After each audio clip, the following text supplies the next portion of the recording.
You, John Fitzgerald Kennedy, do solemnly swear. I, John Fitzgerald Kennedy, do solemnly swear. That you will faithfully execute the office of President of the United States. That I will faithfully execute the office of President of the United States. And will, to the best of your ability. And will, to the best of my ability. Preserve, protect, and defend the Constitution of the United States. Preserve, protect, and defend the Constitution of the United States. So help you God. So help me God.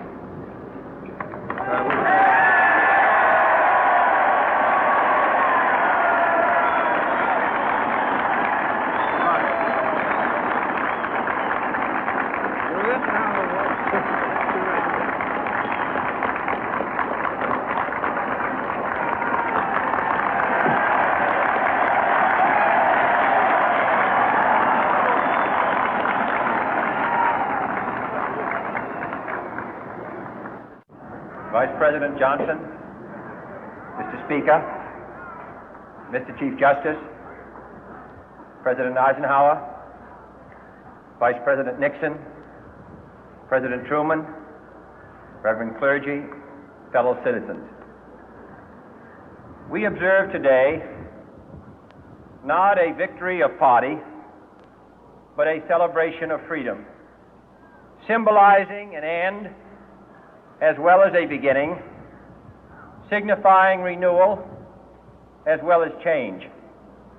For I have sworn before you and Almighty God the same solemn oath our forebears prescribed nearly a century and 3/4 ago. The world is very different now, for man holds in his mortal hands the power to abolish all forms of human poverty and all forms of human life. And yet the same revolutionary beliefs for which our forebears fought are still at issue around the globe.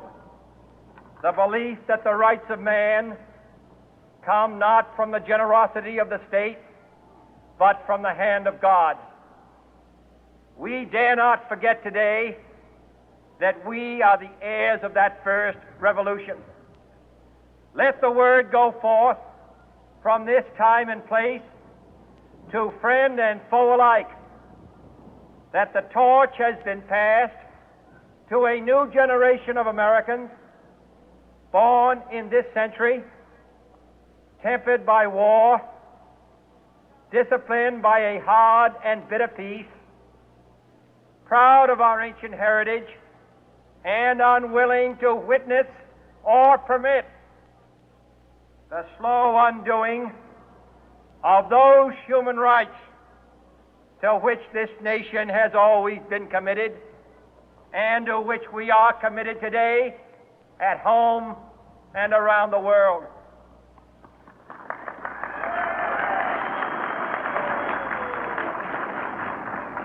Let every nation know, whether it wishes us well or ill, that we shall pay any price, bear any burden, meet any hardship, support any friend, oppose any foe to assure the survival and the success of liberty.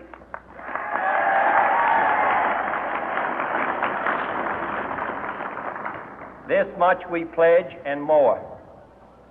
To those old allies whose cultural and spiritual origins we share, we pledge the loyalty of faithful friends. United, there is little we cannot do in a host of cooperative ventures. Divided, there is little we can do, for we dare not meet a powerful challenge at odds and split asunder.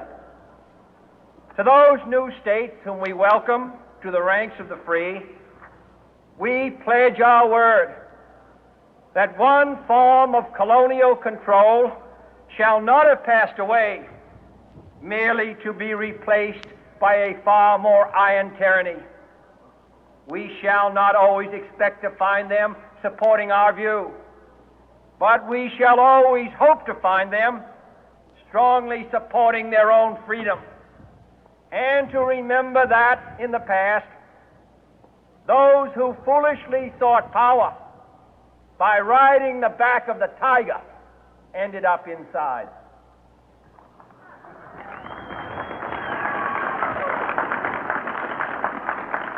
To those people in the huts and villages of half the globe struggling to break the bonds of mass misery, we pledge our best efforts to help them help themselves for whatever period is required, not because the communists may be doing it, not because we seek their votes, but because it is right. If a free society cannot help the many who are poor, it cannot save the few who are rich.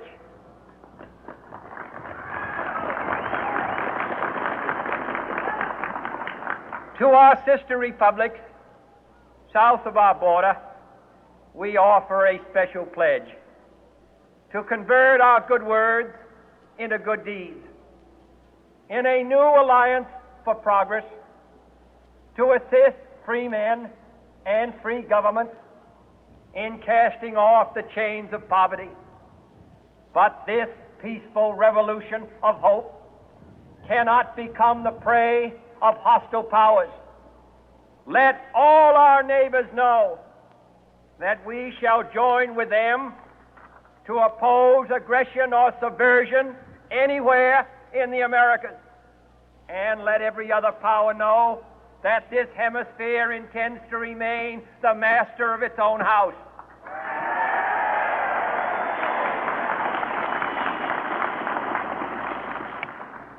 To that World Assembly of Sovereign States, the United Nations, our last best hope, in an age where the instruments of war have far outpaced the instruments of peace, we renew our pledge of support to prevent it from becoming merely a forum for invective, to strengthen its shield of the new and the weak, and to enlarge the area in which its writ may run.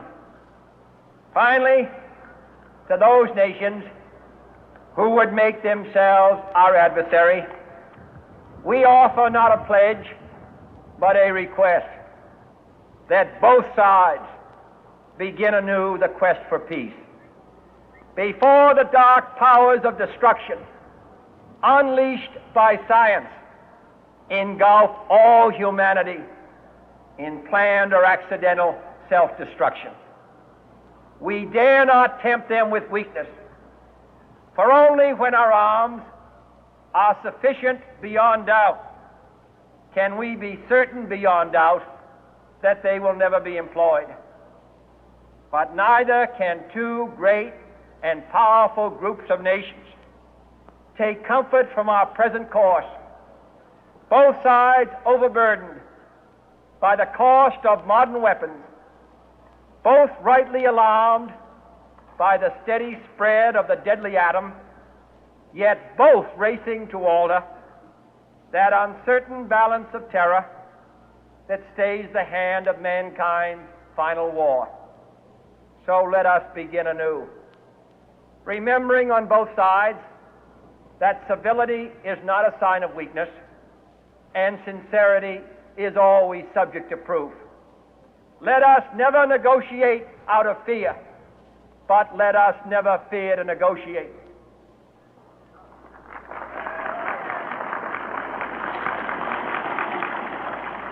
Let both sides explore what problems unite us, instead of belaboring those problems which divide us. Let both sides, for the first time, formulate serious and precise proposals for the inspection and control of arms, and bring the absolute power to destroy other nations under the absolute control of all nations.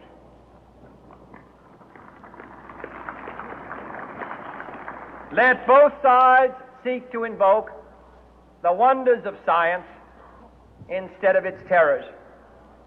Together, let us explore the stars, conquer the deserts, eradicate disease, tap the ocean depth, and encourage the arts and commerce.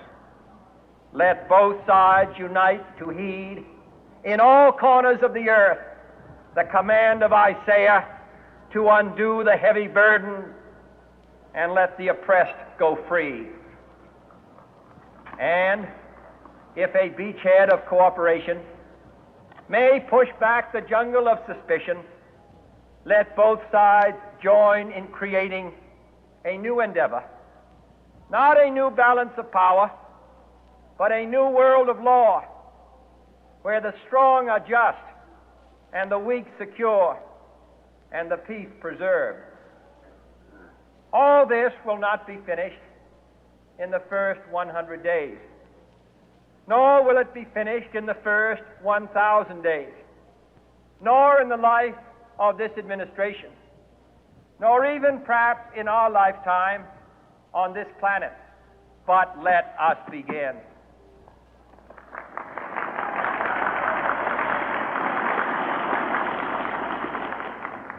In your hands, my fellow citizens, more than mine, will rest the final success or failure of our course. Since this country was founded, each generation of Americans has been summoned to give testimony to its national loyalty. The graves of young Americans who answered the call to service surround the globe. Now the trumpet summons us again, not as a call to bear arms, though arms we need, not as a call to battle, though in battle we are, but a call to bear the burden of a long twilight struggle, year in and year out, rejoicing in hope, patient in tribulation, a struggle against the common enemies of man, tyranny, poverty, disease, and war itself. Can we forge against these enemies a grand and global alliance, north and south, east and west, that can assure a more fruitful life for all mankind? Will you join in that historic effort?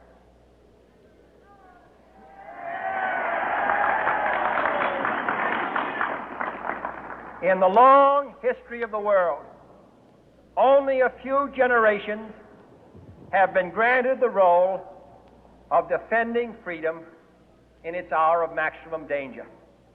I do not shrink from this responsibility. I welcome it.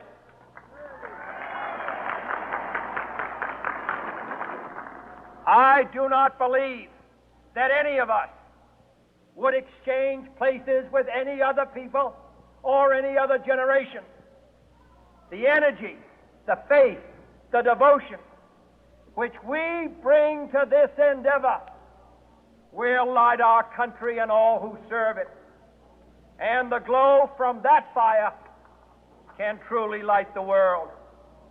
And so, my fellow Americans, ask not what your country can do for you. Ask what you can do for your country.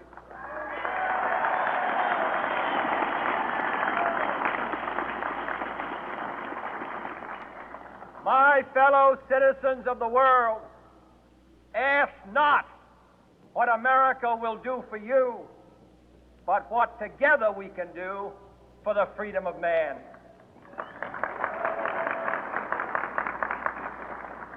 Finally, whether you are citizens of America or citizens of the world, ask of us here the same high standards of strength and sacrifice which we ask of you.